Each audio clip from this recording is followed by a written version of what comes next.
Well, good afternoon. I know today's Thursday. I haven't had a chance to read the Cornishman yet or nothing. We had a bit of a voluntary job on today, so I'm late for doing my talk and everything else really. But we've been over to Phillick Churchyard in Isle there, and me and four other chaps. And after I've done a bit of video, I'm going to put a couple of, not all photos on today, but just what we've been doing today.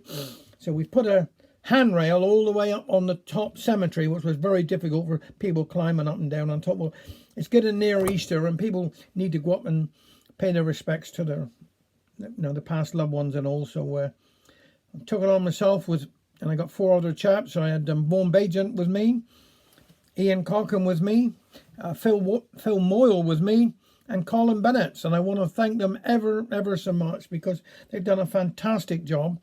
And some of them have even taken a day off from work to help me so that we've completed the whole job, and then we painted the gates to that cemetery, the other double gates to the other cemetery, and the handrail. So he's hunky dory, what we call, ready for Easter. So I thank all the boys again, but I better get on and do a bit of story here a minute, and this one's called Richard Henry. So everything Richard Henry done day was wrong. First thing, when he come down in the morning, he upset cat's milk, and when mother was going to scat one over his head, she struck her hand against the table and broke the cup father had left there shaving. You must have got out the bed the wrong side, boy, she said. Can't do that, he replied, because one side's up against the wall. To make matters worse, she caught him smoking a cigarette. What would your father say if he saw you, she asked. Oh, he'd be so mad. I know he would, because there is cigarettes. Like an old saying, it never rained but it pours. Father had just come down from upstairs and said to Richard Henry, I'd taken money out of his coat pocket. How dare you say that, says mother. 'Tis an awful thing to say about your own boy.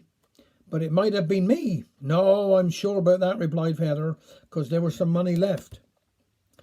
I only took half a crown, boy said. I lent him yesterday to pay boy Willie, cried Richard Henry. What's all this, asked mother. First I've heard anything about it. Well, 'tis like this here. Boy Willie, poor chap, asked me to lend him 5 shillings, but to only give him half a crown.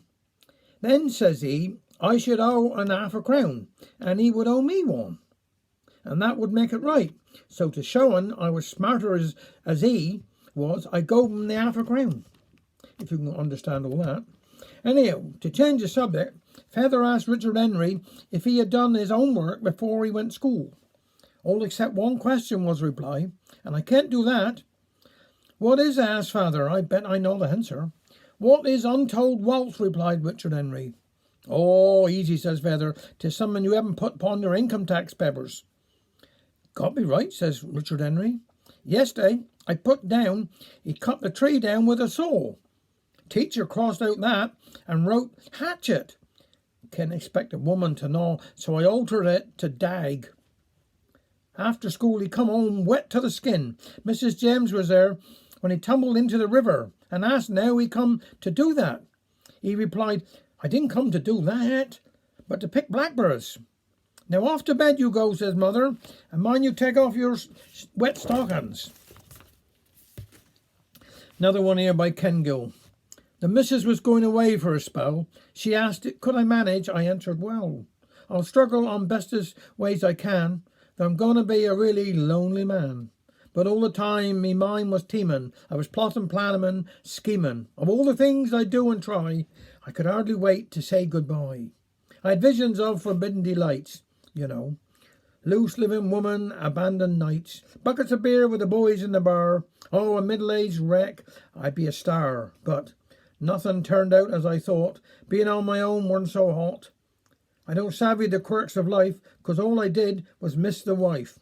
Oh, I tried a night out in the town, but all I did was get me down.